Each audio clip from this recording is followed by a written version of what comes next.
Bismillahirrahmanirrahim. Assalamualaikum warahmatullahi wabarakatuh. Selamat datang di pembelajaran tematik. Apa kabar teman-teman semua? Semoga selalu dalam keadaan sehat walafiat dan selalu dalam lindungan Allah Subhanahu wa taala. Baik, teman-teman kelas 5 semua, mari kita belajar tema 5.2 Udara bersih bagi kesehatan. Subtema 3 Memelihara kesehatan organ pernafasan manusia. Pembelajaran 4, 5, dan 6. Kemarin kita sudah bahas pembelajaran 1-3. Usaha untuk memelihara organ pernafasan. Menghilangkan penyebab penyakit pernafasan dari kehidupan kita merupakan usaha memelihara kesehatan alat pernafasan. Beberapa usaha yang dapat dilakukan untuk memelihara kesehatan alat pernafasan adalah sebagai berikut. Yang pertama, membebaskan lingkungan sekitar dari pencemaran udara. Hal itu dapat dilakukan dengan cara menjaga kebersihan dan memelihara tanaman di lingkungan sekitar. Yang kedua, memperbanyak ventilasi udara di dalam ruangan. Ventilasi udara akan membantu proses pertukaran udara. Untuk orang yang sering bekerja di dalam ruangan, bukalah udara atau bukalah jendela di siang hari agar pertukaran udara lebih lancar. Yang ketiga, melakukan olahraga secara rutin. Olahraga akan membantu kinerja paru-paru untuk meningkatkan kapasitasnya dalam proses menghirup dan menahan udara lebih lama. Berolahraga juga dapat membantu melancarkan peredaran darah sehingga penyebaran nutrisi dan oksigen ke seluruh tubuh lebih lancar. Yang keempat, menarik nafas dalam-dalam secara rutin. Proses tersebut akan membantu paru-paru bekerja lebih optimal sehingga tidak terjadi kekurangan oksigen. Semakin banyak pasokan oksigen ke paru-paru, maka paru-paru akan semakin sehat. Yang kelima, memperbanyak konsumsi sayur dan buah.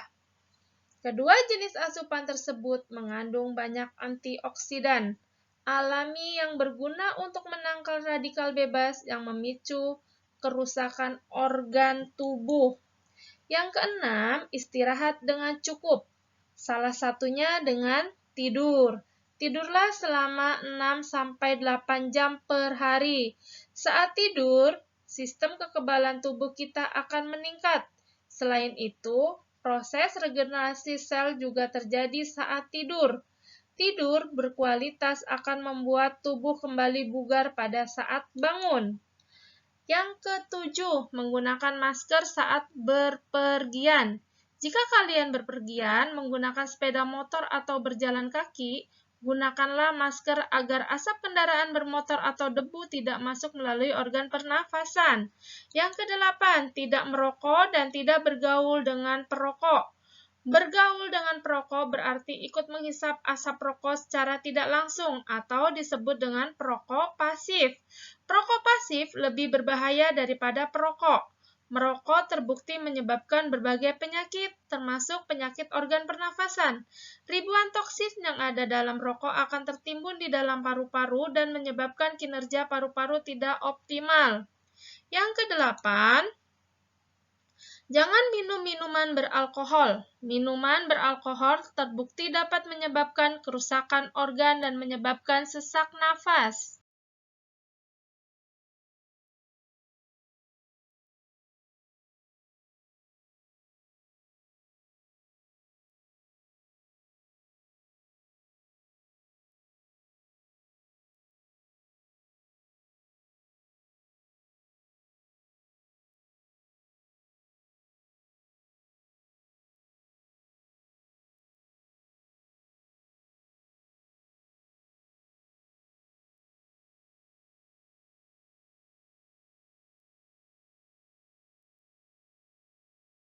Baik, kita akan belajar di muatan IPS.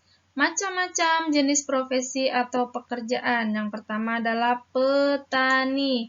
Petani adalah seseorang yang bergerak di bidang pertanian, utamanya dengan cara melakukan pengelolaan tanah, dengan tujuan untuk menumbuhkan dan memelihara tanaman dengan harapan untuk memperoleh hasil dari tanaman tersebut untuk digunakan sendiri ataupun menjualnya kepada orang lain. Sebagian besar penduduk pedesaan bekerja sebagai petani. Hasil pertanian yang dihasilkan bermacam-macam. Adapun hasil pertaniannya antara lain adalah jagung, padi, kedelai, ubi jalar, singkong, dan sayuran. Petani mendapatkan penghasilan setelah menjual hasil panennya. Petani di daerah dataran rendah biasanya menanam padi dan palawija. Petani di daerah dataran tinggi atau di pegunungan biasanya menanam teh, sayuran, dan buah-buahan. Yang selanjutnya adalah pedagang. Pedagang adalah orang yang melakukan jual beli barang. Pedagang bekerja di pasar, toko, atau warung. Ada pula pedagang yang berdagang dengan cara berpindah tempat, misalnya pedagang asongan dan pedagang kaki lima. Sekarang juga banyak pedagang online. Jenis dagangan yang dijual antara lain pakaian, alat-alat pertanian, barang elektronik, pupuk, bahan bangunan, dan juga makanan.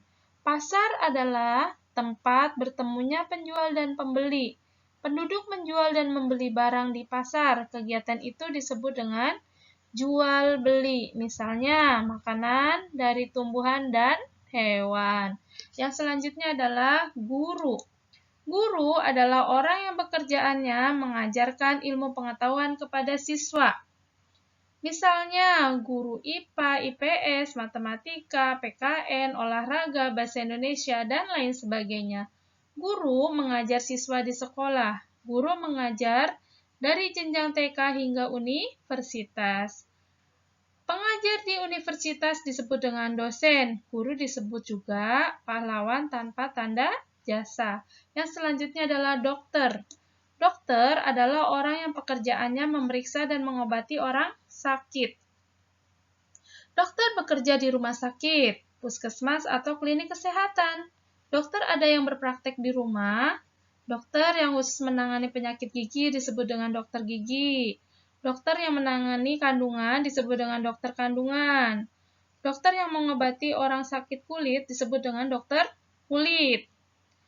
Dokter selalu siap sedia menangani berbagai penyakit yang diderita masyarakat. Nah, yang terakhir adalah arsitek.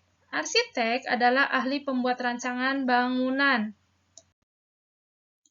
Baik, kita akan belajar di muatan PPKN, yaitu tanggung jawab di lingkungan sekitar. Yang pertama adalah rukun dengan tetangga. Tetangga adalah orang yang tinggal di sekitar rumah kita. Tetangga adalah keluarga dekat kita. Dengan tetangga kita harus hidup rukun, menjalin hubungan baik dan kerjasama. Kita harus bergaul dengan mereka tanpa memandang perbedaan dalam masyarakat. Perbedaan berupa ras, suku, agama, dan kekayaan. Semuanya sama sebagai warga masyarakat. Bergaul dengan ikhlas dan tulus, menyapa dengan ramah, menolong tetangga dan aktif dalam kegiatan masyarakat adalah contoh bergaul dengan masyarakat. Hal itu akan memperkuat persatuan masyarakat. Persatuan masyarakat menjadi modal persatuan bangsa. Yang kedua adalah tolong-menolong dalam bermasyarakat.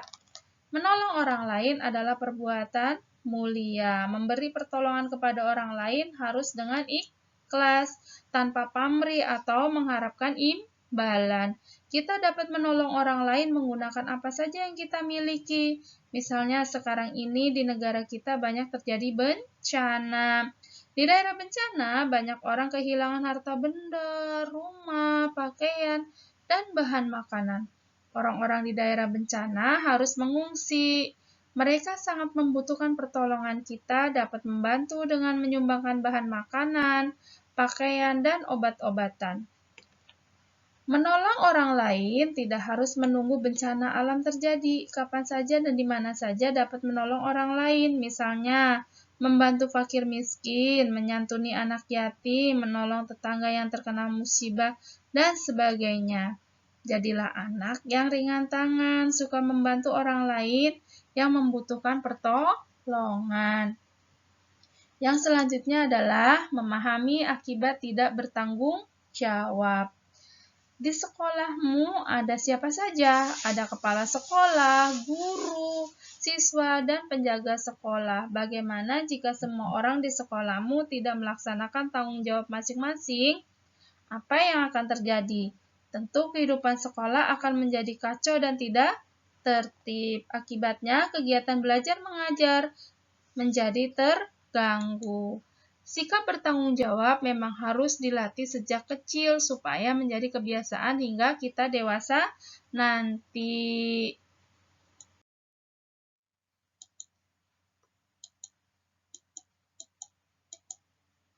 Cara melakukan pembiasaan sikap yang baik adalah yang pertama, menyadari akan beratnya tugas yang kita emban.